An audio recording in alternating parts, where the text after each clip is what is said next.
Большое начинается с малого.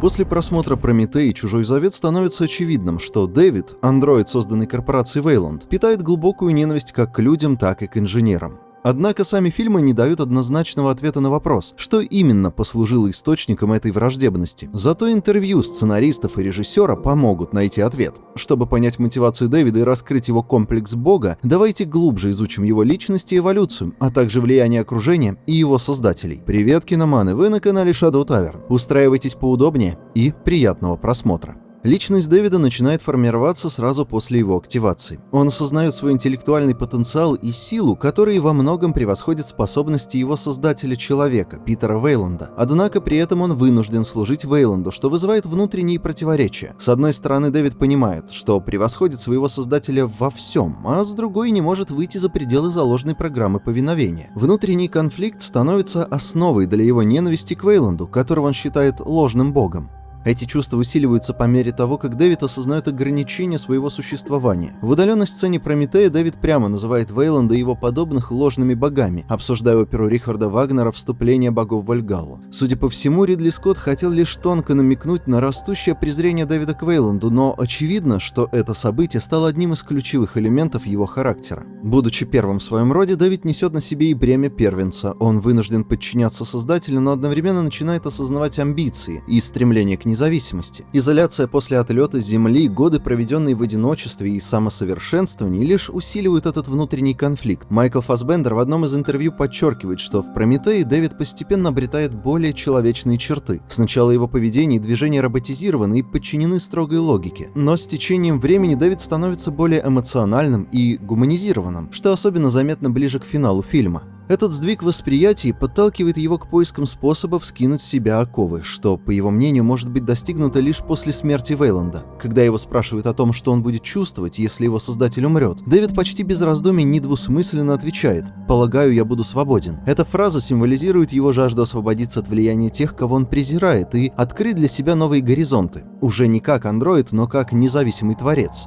Как и Вейланд, инженеры, по мнению Дэвида, являются ложными богами. Он видит в них тех, кто создает, но не способен управлять своими творениями. И люди, и инженеры представляются как примитивные и разрушительные существа, не способные к гармоничному существованию с окружающим миром, что и приводит его к заключению, что они не заслуживают права на продолжение жизни. «Они не заслуживают второго шанса, и я не дам им его», — говорит Дэвид, подразумевая как людей, так и инженеров. Для него оба этих вида — чума, уничтожающая все на своем пути. В то же время любопытно, что эксперименты Дэвида над Холлоуэем в «Прометее» могли быть не его собственной идеей. Прежде чем добавить в напиток Чарли черную слизь, Дэвид связывается с находящимся в криосне Вейландом. А из разговора с Викерс мы узнаем, что Вейланд поручил Дэвиду стараться лучше. Это указание можно трактовать по-разному, но оно наводит на мысль, что Вейланд, одержимый собственным бессмертием, мог приказать Дэвиду изучить свойства черной слизи, даже если это означало эксперименты над экипажем. Тот факт, что Дэвид отравляет Чарли сразу после этого разговора, прямо намекает на связь событий. В то же время маловероятно, что Вейланд прямо приказывает отравить именно Чарли. Дэвид мог выбрать Холлоуэя из-за его неоднократных заявлений о том, что андроиды более низкие по сравнению с людьми существа, предназначенные для обслуживания людей и созданные исключительно из-за прихоти. Это унижение, скорее всего, усилило обиду чуть отчеловечившегося Дэвида, сделав Холлоуэя приоритетной целью эксперимента. По сути, неявное одобрение Вейланда опытов над экипажем в сочетании с пренебрежительным отношением Чарли подтолкнули Дэвида к восприятию людей как расходного материала для опытов. Это мировоззрение достигает своей кульминации после смерти Шоу в отношении экипажа Завета. В прологе к «Чужому завет» Дэвид произносит: «Я узнал об их путях», и уничтожает всю колонию на планете 4. Эти действия показывают, что Дэвид стремится превзойти не только людей, но и инженеров. Он подражает их методам уничтожения неудачных творений, но видит в себе более совершенного и беспристрастного творца. Согласно интервью с Ридли Скоттом и сценаристом фильма Джоном Логаном, планета 4 была колонией, а не родным домом инженеров. Планы по посещению Дэвидом и Шоу планеты Рая были отменены на этапе сценария по настоянию студии, а потому мир, который они посетили, был подобен Земле. Это оказалась примитивная цивилизация, которая, не обладая технологиями, кроме специально оставленных им, вроде гигантского дока, ждала возвращения своих создателей. И Дэвид, прилетевший на корабле инженеров, буквально копирует поведение инженеров, но с одним важным отличием. Он видит в себе право на уничтожение и сотворение нового мира, очищенного от недостатков. Этот поворот сюжета делает Дэвида не просто антагонистом, а воплощением философских вопросов о природе созидания, власти и ответственности, в то время как люди и инженеры стремятся к власти и господству, самодовольные в своей способности создавать жизнь. Дэвид идет дальше. Он решает, кто имеет само право на существование, а кто нет. После событий Прометея и Пролога Дэвид остается единственным выжившим на планете колонии инженеров. Его десятилетнее одиночество, лишенное человеческой компании, что самое важное, должного технического обслуживания, приводит к радикальной трансформации его личности. Он начинает воспринимать себя не просто как независимое существо, но как нечто большее, как Бога. Его эксперименты с живыми существами и патогеном, создание новых видов подтверждают эту трансформацию, укрепляя его веру в собственное превосходство. Эксперименты Дэвида становятся кульминацией его жажды созидать. В многочисленных экспериментах он создает новые, более опасные формы жизни, неоморфов и протоморфов, с целью воплотить идею идеального организма, приблизиться к божественности через акт созидания. Здесь Скотт на самом деле очень умело связывает нарративную линию приквелов с событиями оригинального «Чужого» 1979 года, показывая, что Дэвид теперь не просто служит кому-то, а становится творцом, опасным для человечества и всех разумных существ.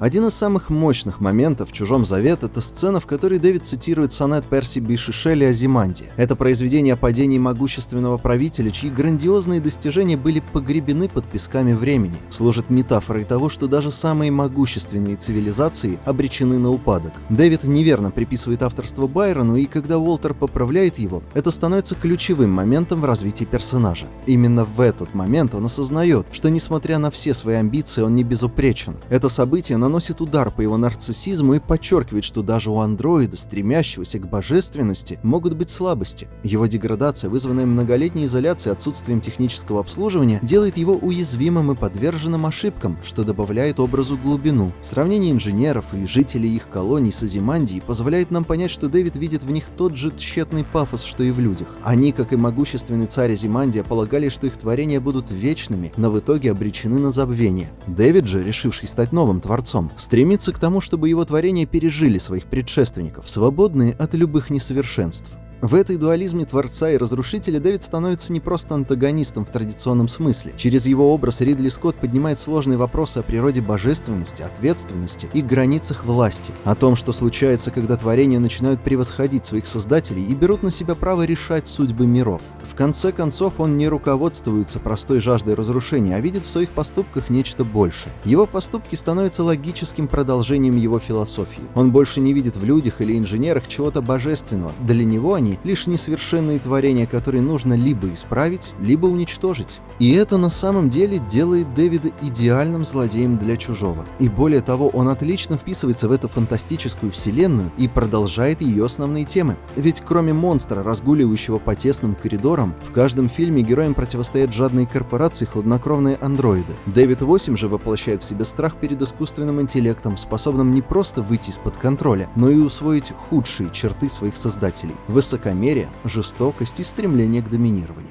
И на этом у меня сегодня все. Спасибо за просмотр. Если выпуск вам понравился, не стесняйтесь делиться ссылкой на него со своими друзьями, подписываться на канал и нажимать на кнопки под плеером. Буду крайне рад увидеть ваши комментарии на тему этого видео и ваши мысли по поводу Дэвида как антагониста и всей вселенной Прометей Завет в целом. И, конечно же, до встречи в следующем выпуске. Пока.